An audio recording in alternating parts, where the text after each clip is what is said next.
Hello again and welcome to Saturday's Birmingham News Weekend Magazine. It's our relaxed look around Birmingham and the West Midlands. So then, coming up on today's show, we're going to kick off with a look back at this week in the wide world of sport. I'll be seeing what's up on the community notice board. Steve and Jason will join us with some more interesting guests, and Carl will have the film news. We'll be taking a look at a very special part of our area, Barbican, a bit later on. And then Des will be here to take a look at what's on this week. We'll be experiencing a touch of the arts later on in the programme, and of course Norma Barton will then tell us what's so special about this month. So it's all within the pages of this week's Weekend Magazine.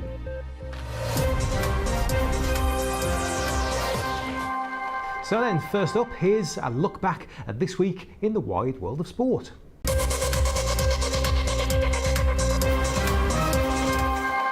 In sport this week, the ICC Champions Trophy is well and truly underway, and it's been a good start to the tournament for hosts and favourites England, who confirmed their semi-final place after wins against Bangladesh and New Zealand.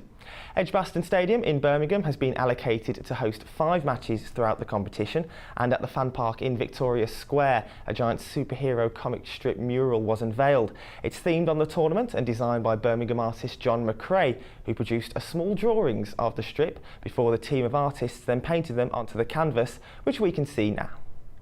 And I mean, where else can we see your work? Can you say if that's the sort of artist you are you well known?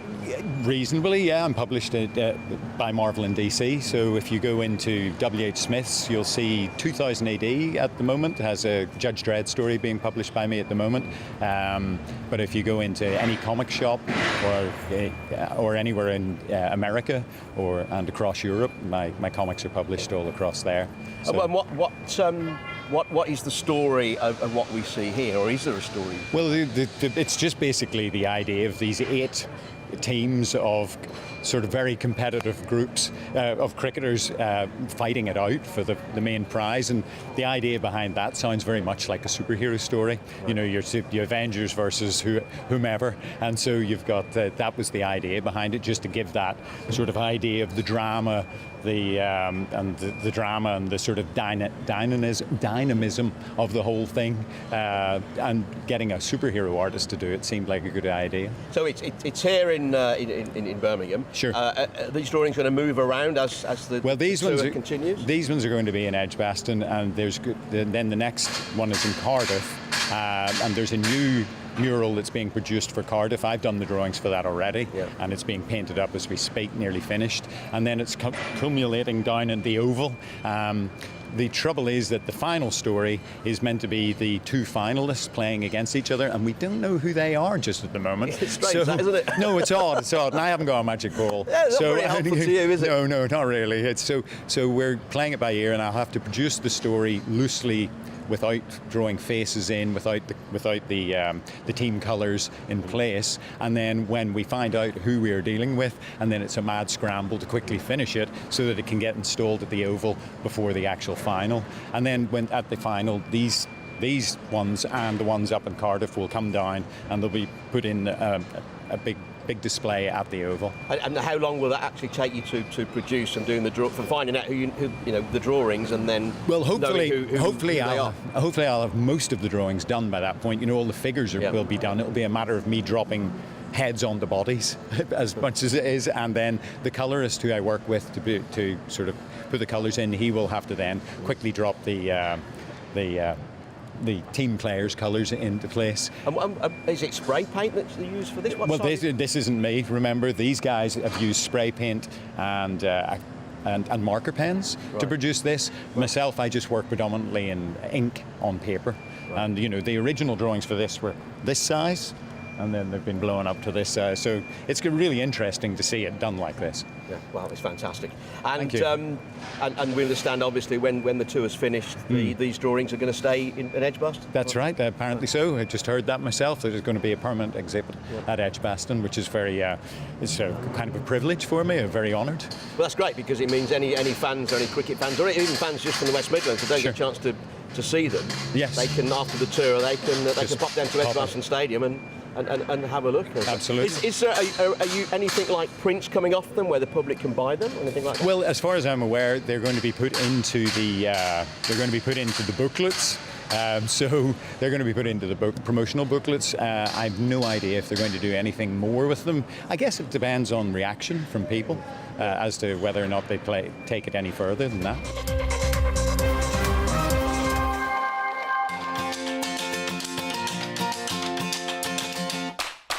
So then, time to turn to the community notice board. It's the news that you send to us. Remember, if there's something that we could mention, then please do get in touch. But as always, give us plenty of notice. We'll give you those all important details to contact us in a few minutes' time. Now, Mike Singleton has sent in a story about classic cars. He says, on the 17th of June at the Drum and Monkey pub on Gloucester Road, just outside Upton on 7, there will be a gathering of around 50 classic cars, namely the Fiat Coupe. Now, not many of these cars are still on the road, and Mike says that this is going to be the biggest gathering of them in a long time. He tells us that people turn up on the day to meet old friends, new faces, and to talk to anyone with an interest in these fabulous cars. And it's all in association with a little local garage which specialises in Fiats, including the classic cars present on the day. So it's taking place at the Drum and Monkey on Gloucester Road, just outside Upton on 7, and it's all happening on Saturday the 17th of June. Next, Dave Owen is the Vice Chairman of Birmingham Canoldir Male Choir, and following their summer gala on Saturday the 10th, they're actually looking to recruit new singers. Now, they've got a very busy schedule coming up next year, including a trip to Barcelona and a massive concert of remembrance for the 100th anniversary of the end of the First World War. Now, they rehearse on Tuesday and Friday nights at the Welsh Chapel in Birmingham's Gun Quarter, so if any of that sparked a bit of an interest, then you can always look them up at www.canoldir.co.uk.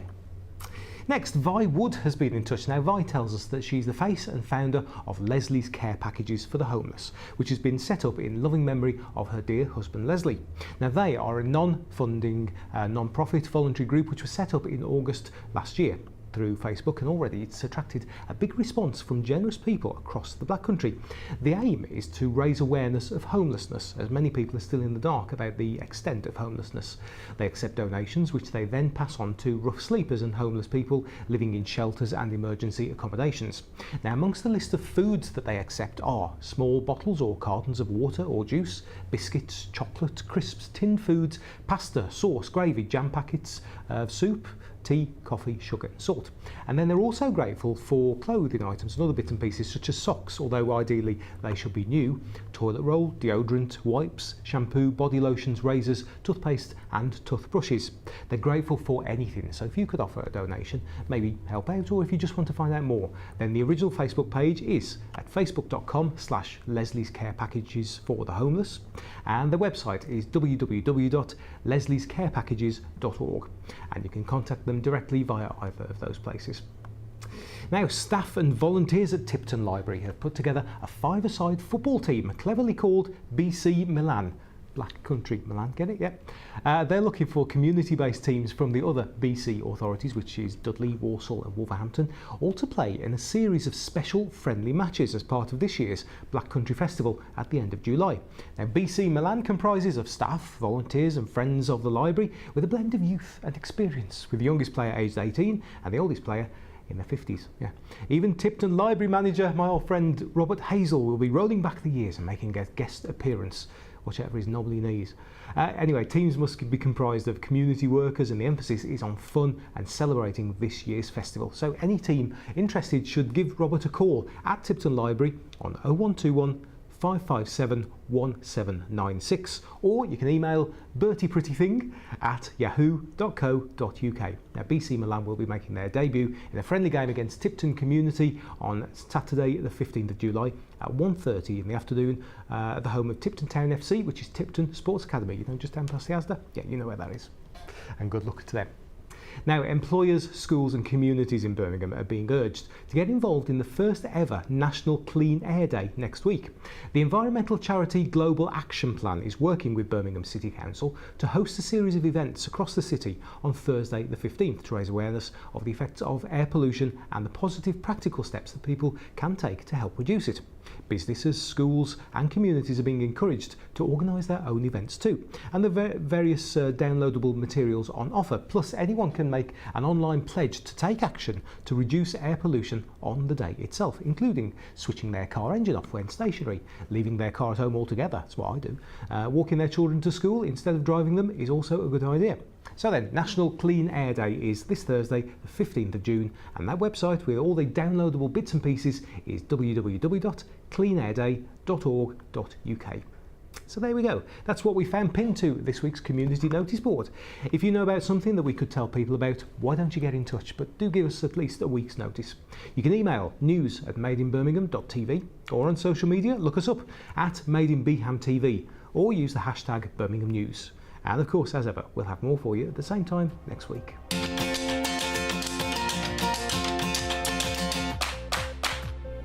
Time for a break now, and when we come back, Steve will be talking to his weekly guest, and Carl will have the film news. Stay with us.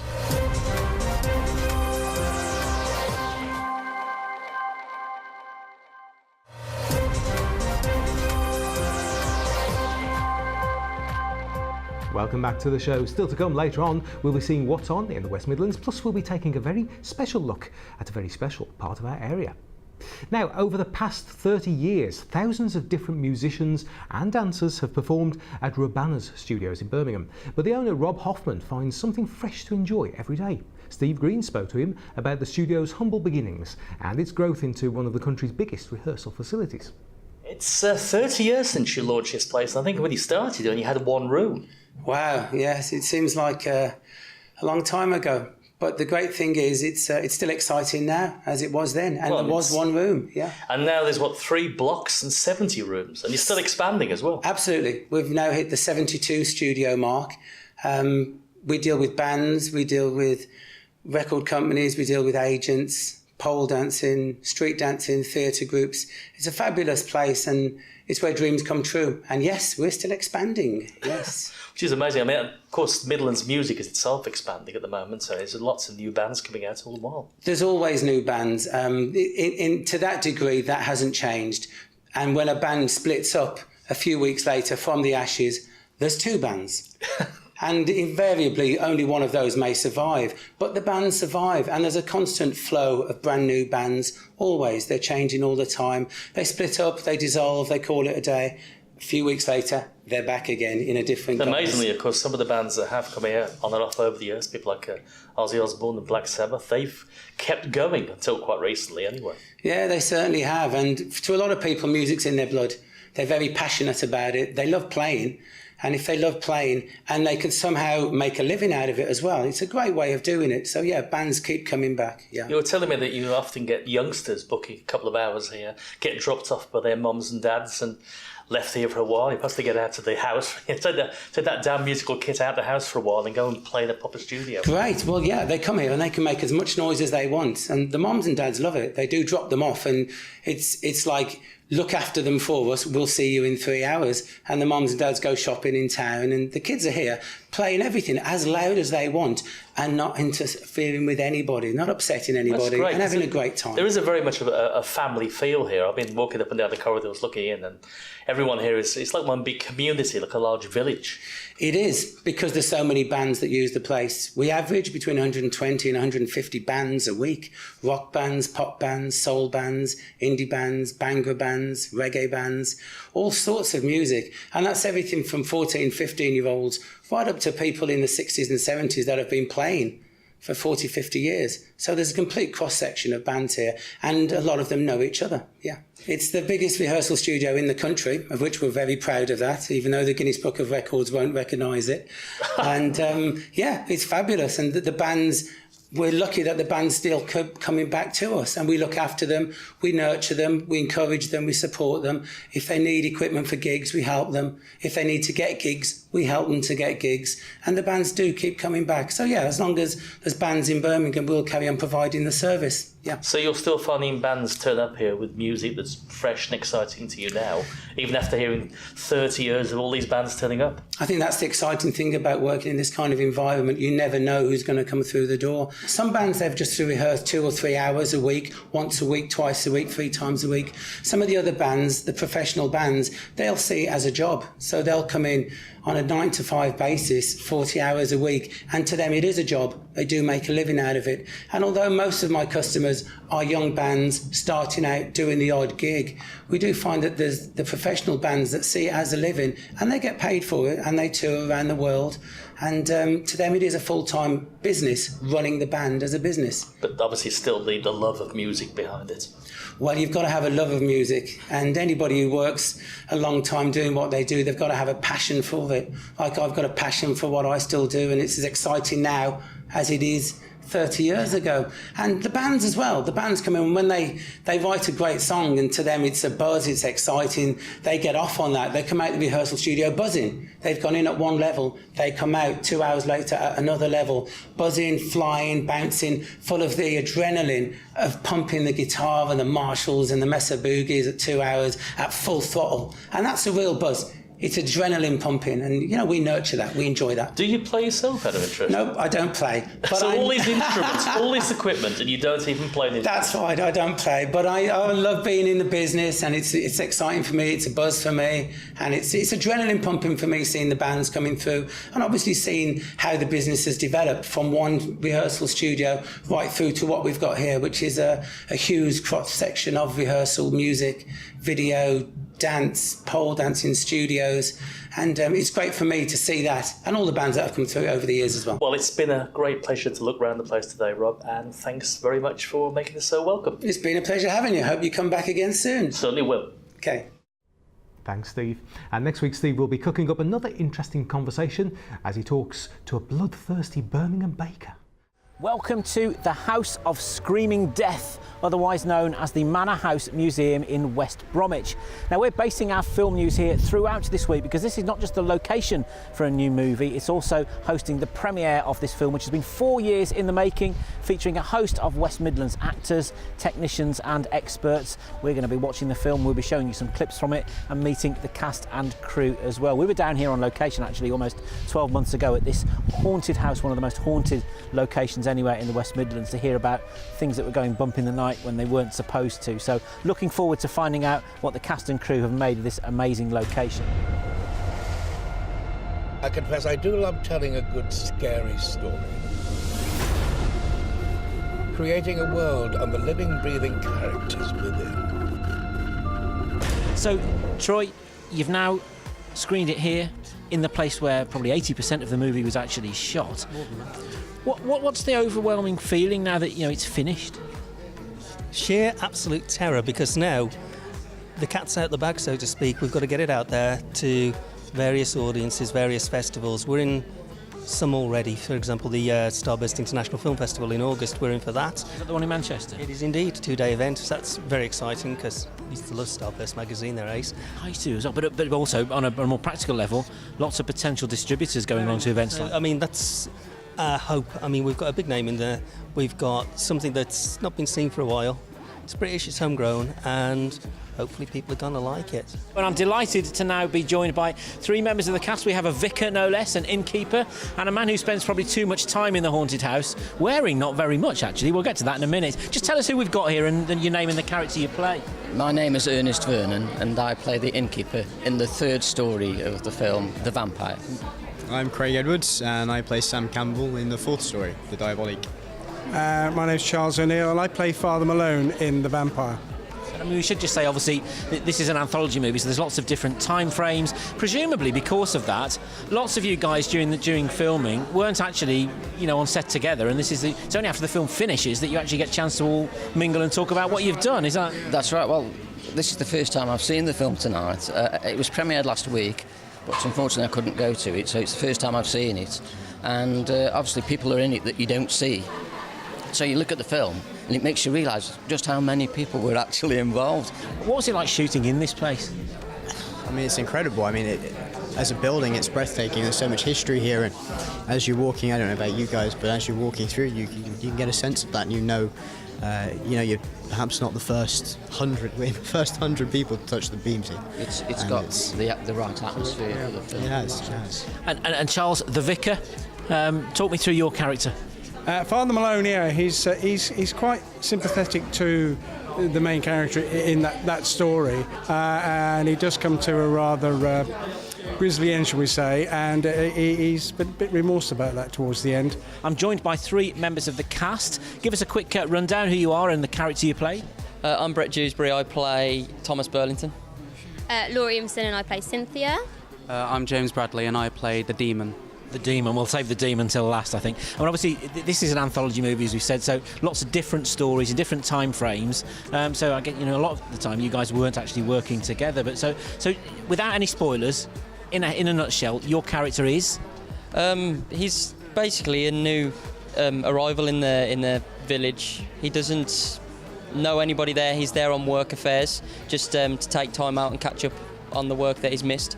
And he starts to take an interest in the history. There's been a catastrophic event the year before, and he takes an interest in that event, so he pursues it in a sense. And who are you channeling then? My character's a fairly small part, but kind of spurs on the story within the vampire section, I think, on one of the locals that Brett's character comes across, and then an event that happens takes that story then a little bit deeper and further into learning a little bit more about the background of that story, really. Where did you shoot your scenes? Just upstairs. Here, all done. They've made real creative use of the location, haven't they? Yeah, just upstairs, and then we did some of the outdoor scenes down at the Lion Pits, just down the road in Walsall. What's it like to have the production guys say to you, right, we think you're the ideal man to play the Demon? Well, prior to doing TV work and film work, I started off doing scare acting. So I thought that, hang on, I've already researched that, so I'm going to take some of those theories into the role I was doing in this film. So then, time for another short break, and when we come back it'll be time to take a look at a very interesting part of our region. Plus we'll have our regular look at the arts, and of course Des with Sasha this week will be here to see what's going on in the coming weeks. I'll see you in a few minutes.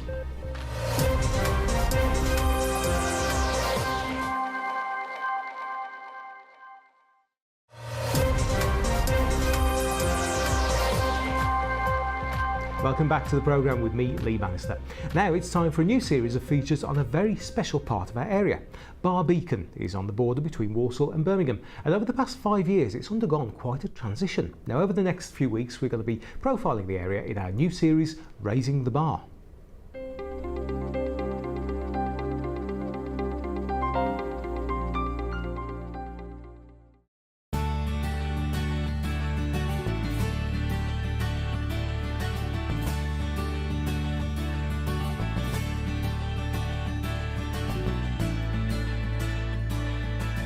If you fancy getting away from it all, Barbeacon might be just the nature reserve for you. It's only 4 miles from Walsall town centre, and being one of the highest points in the West Midlands, offers spectacular panoramic views. All in all, on a good day you can see at least 11 counties from here. Over here, Worcester and South Birmingham, and behind me, Staffordshire and Shropshire, with Wales stretching beyond it. It's also the high point of the Beacon Way long distance footpath, as well as a popular spot for enjoying shorter strolls.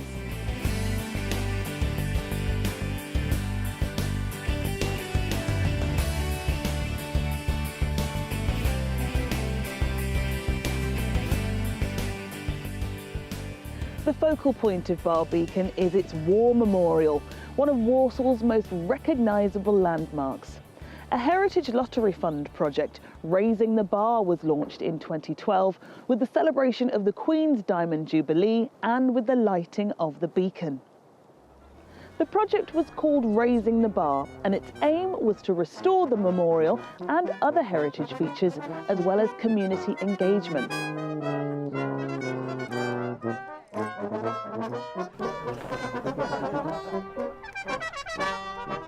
All over the country, thousands of beacons are being lit. At 10:15 tonight, it'll be our turn to light ours, and hopefully from here we'll be able to see all of the other beacons lit up in the landscape around us, because we've got a pretty good 360-degree view from up here.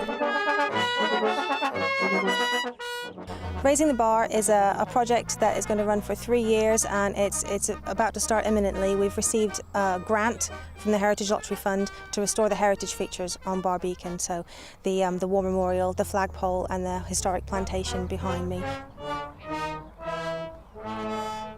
we've come out to Barbican because it's the nearest place for us to come and join in the celebrations. And my sister-in-law's bought me. And we've been coming here all our lives. It's one beautiful spot to come to. I really want the Queen to reign 5 more years. Yeah, to beat Queen Victoria. Yeah. So that it's better for us. Yes. And it's in our lifetime. We might not get anything like this again.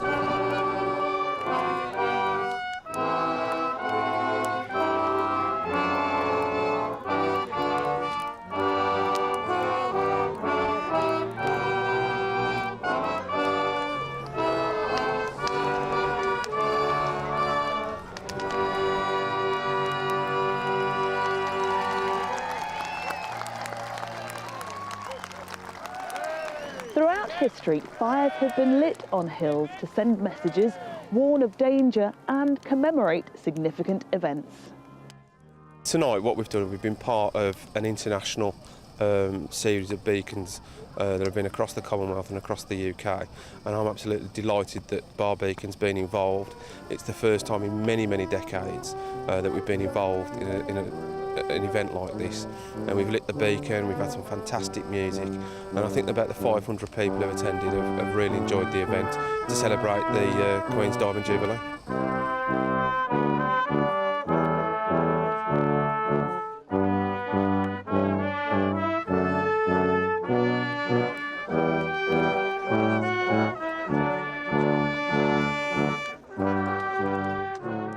Barbican's fires have also been lit to warn of the attack of the Spanish Armada in 1588 and to celebrate Queen Victoria's Golden and Diamond Jubilees during the 19th century.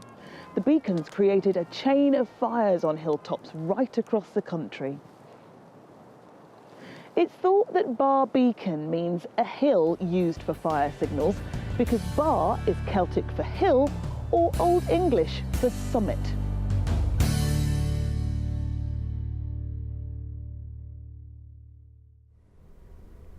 And Marvin will be back with more about Barbican at the same time next week. So then, are you wondering what's going on around our area? Well, worry no more, because here come Des and Gary to fill us in. Welcome to Des and Sasha. Thank you. This is What's On, and where are we? We're in Viva Brazil today. Beautiful bar and restaurant here on Bennett's Hill. Definitely one to check out. If you like meat as well. Yeah, brilliant. Yeah, maybe not if you're a vegetarian, but you know, I'm sure they've got a few aubergines and whatever you can have. Salad. Anyway, right, let's get on.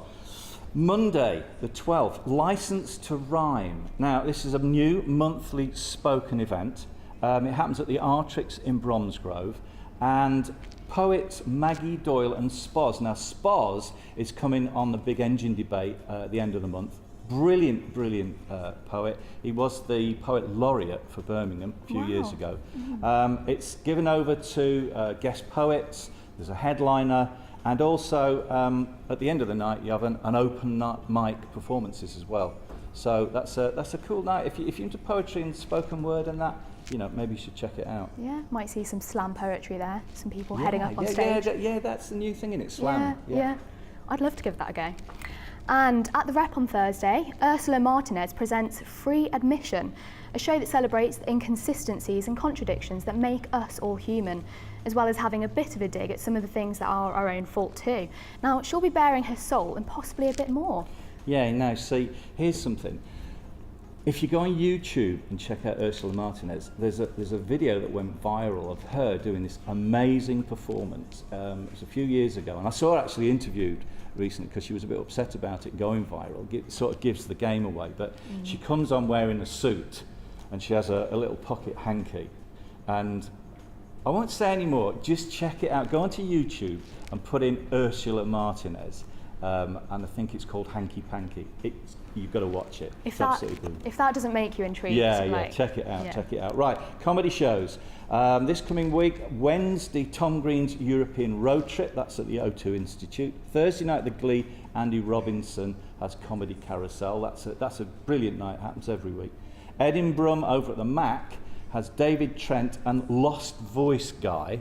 Ooh. So that's probably going to be like a mime thing, I would have thought. Yeah, what they're doing is they're trying out new material for the Edinburgh Festival. Oh, nice. And at the Symphony Hall, Sons of Pitches bring their TV show. So there's another one to check out. That's a great name. Yeah, I love Sons it. of Pitches. And starting on Friday and running the whole weekend, we've got BBC Gardeners World Live and The Good Food Show. I am going to have to pop down and just try everything out. All stars of the show are heading along, including Monty Don and Alan Titchmarsh, along with Tom Kerridge and our like national sweetheart Mary Berry, as well as Michelle Roux Jr. And this stands with everything you could try and want to buy and more. Yeah, I went last year. It's a great show, actually. I'm into gardening, and the garden show is particularly worth visiting. They've got this one hall which is just full of the most amazing demos. You know, it's definitely worth a visit. And then food, you know, stalls. You can get everything. Yeah. Absolutely everything. Definitely worth a visit. Right. Couple of theatre shows, and on Friday at the Crescent Theatre, some old friends of ours, the Fizzogs, they present a Black Country fairy tale ayat. With not one, not two, but a load of fairy tales, all interwoven, all with an added Black Country twist. Because let's face it, every fairy needs a tale. That is so true. I like that one. And continuing with more plays, more theatre, at Ulster Ragley Hall, Murder on the Terrace. It's an interactive play with references to Downton Abbey and Agatha Christie. Part romp, part farce, set in the delightful surroundings of the 17th century house and gardens designed by Capability Brown. Beautiful. I really want to head to that one. It's worth a visit, even if you just go in the gardens. Yeah, you know. absolutely. Fantastic. And Gig of the Week time. Who have we got this week? Well, Electro Pioneers Craftwork are at the Symphony Hall. So, that is going to be my gig of the week on Tuesday. Get down there, get your old flares out and get some electro stuff going. Okay, back to you. And thanks to Des and Sasha there. They'll be back around the same time next week. Plus you can catch up with what's going on during the rest of the week on Thursday's edition of The Lowdown. Right, time for a break now, but don't go anywhere because we have an appointment with Jason in the Milk Bar, and also Norman will be seeing what's so special about this week, and we're going to take a look at the weekend weather too. I'll see you in a few minutes.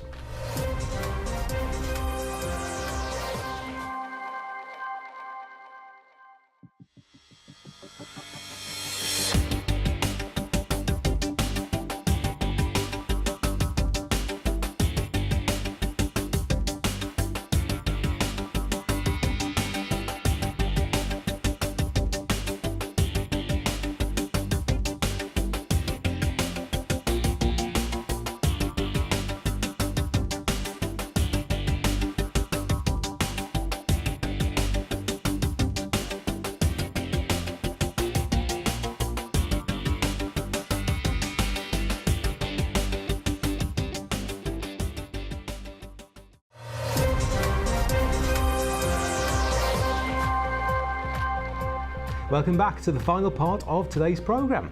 Right, do you have an artistic nature? Would you like to come on the telly and show people what you do? If you would, maybe this is the sort of thing we mean.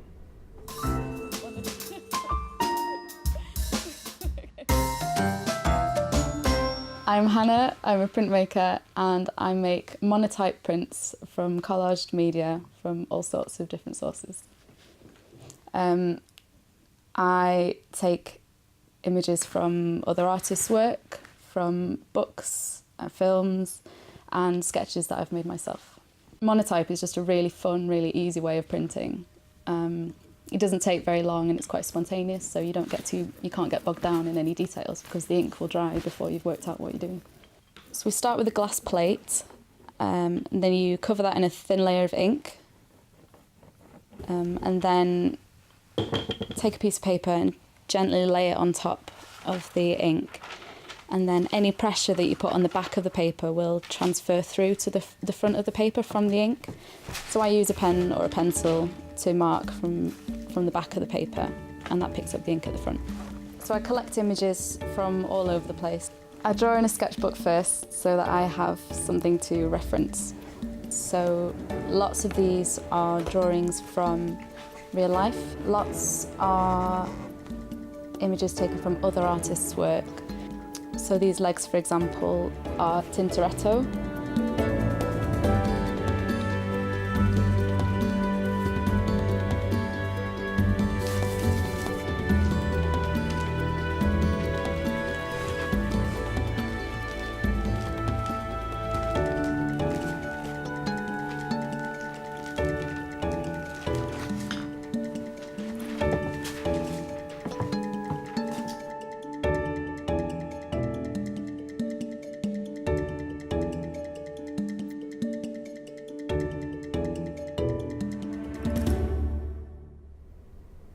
And we'll be profiling another artist at around the same time next week. Now, maybe you're an artist with a passion for the subjects that you portray.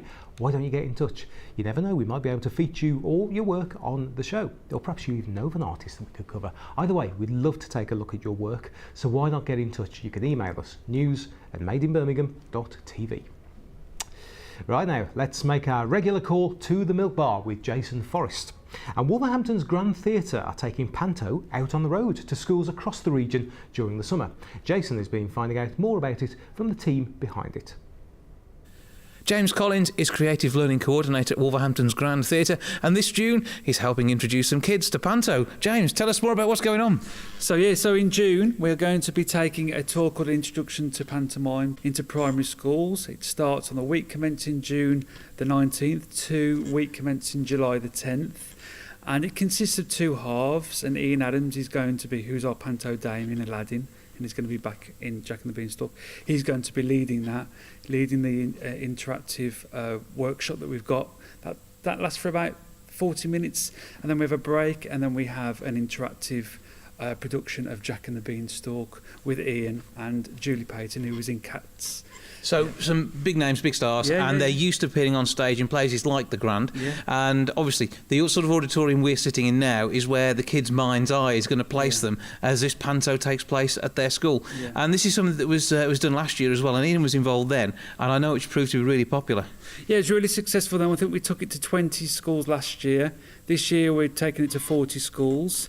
It's fantastic because it just gives children the opportunity to experience pantomime who might not get that chance, and it's well, as it says, it's a good introduction to pantomime. Yeah, because the chances are they're going to want tickets to come along to Jack and the Beanstalk as well. But it does let them know what they're in for, and it's sometimes with kids you're never sure whether they're going to quite enjoy it. No. And this is another great way of getting them enthused about something by getting them interactive with the stars of the show. And when it comes to putting on the panto with all the makeup and all the costumes, that's just going to get them really interested, isn't it? Yeah, it's going to be a nice introduction. It will ease them into pantomime. Also, it'll tell them all a lot about the British values that are behind pantomimes as well, like morals of the story and bringing the communities together. And Ian will focus on that during the interactive workshop that takes place before the show. So he'll be looking a lot at the British values. So it's just be a nice experience for them to have, and then they can decide if pantomime is for them. And I'm pretty sure it will be, because it is always very good fun. Christmases and Christmas without a good panto, and I know it's going to be another brilliant one down here at the Grand again this year.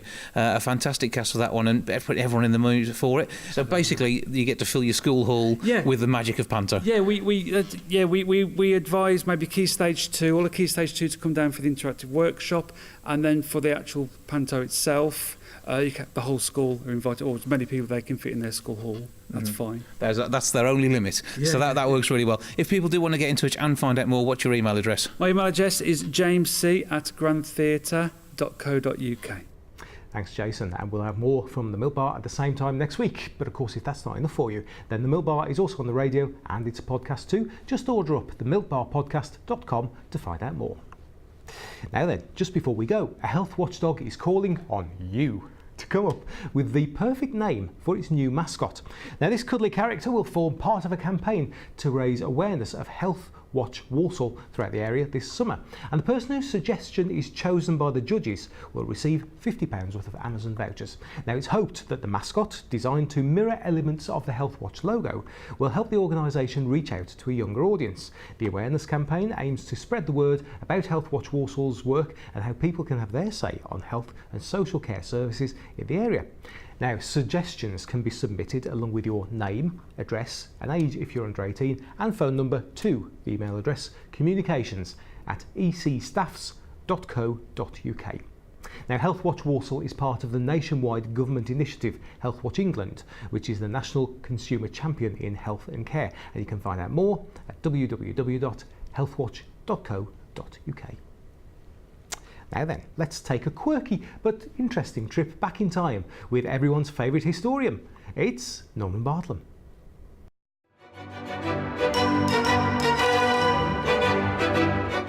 This month, 90 years ago, a headline-making lion became a main attraction in Aston. Birmingham panic, lion dashes from its cage, roared the headlines. Churchyard capture after an hour of thrills. Yep, the lion had been a star attraction at a circus near Villa Park, and as the tamer opened the cage, the beast leapt out for an impromptu tour of Aston. The curious and the dubious onlookers reacted with a predictable response: panic! The press noted that husbands grabbed their wives and children and rushed out. The young, exceptionally handsome beast made its way along Holt Road, jumped the wall and ended up in Aston Churchyard. That's the lion, I assume, and not one of the husbands. Eventually, Mr. Lawrence, the lion tamer, and the manager of the menagerie were pictured with the recaptured beast. One man with an injured arm and the other had his clothes torn as he received a glancing blow from the lion's paw. Every precaution was taken to prevent any untoward happening, they growled. So that was okay then, and the locals had got something to talk about whilst waiting for the lions up the road at the villa to begin their pre-season training and regain their rights to be the real pride of Aston.